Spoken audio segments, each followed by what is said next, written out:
یاد رکھیے کہ مسیحیت میں اعلیٰ پن یہی ہے.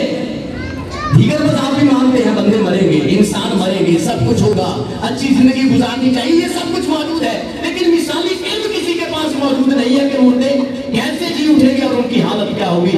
یہ صرف مسیحیت کا اعلیٰ مقام ہے، اور اسی وجہ سے مسیحیت اعلیٰ بن جاتی ہے کہ مسیحیوں کے پاس مردے کیسے جی اٹھیں گے، حالت کیا ہوگی، اس کا مثالی علم موجود ہے. اور اسی لیے مسیح خداوند کو قیامت کا مثالی علم کہا جاتا ہے. مکاشفات کی کتاب میں بھی ہے کہ وہ مردوں میں سے جی اٹھنے والوں میں پہلے اٹھا ہے. باقی بھی جی اٹھیں گے، مرے ہو جی اٹھو گے، جلائے جاؤ گے، پہلا پھل مسیح ہے، بعد ازا دیگر جی اٹھیں گے. یاد رکھیے کہ مسیحیت اسی اعتبار سے اعلیٰ مقام رکھتی ہے کہ ان کے پاس مثالی علم موجود ہے کہ مردے کیسے جی اٹھے. اور وہ مثالی علم بھی کوئی عام مثالی علم نہیں ہے، وہ مثالی علم انسانوں کا نجات دہندہ ہے. ایک تو انسانوں کا نجات دہندہ، اوپر سے قیامت کا مثالی علم.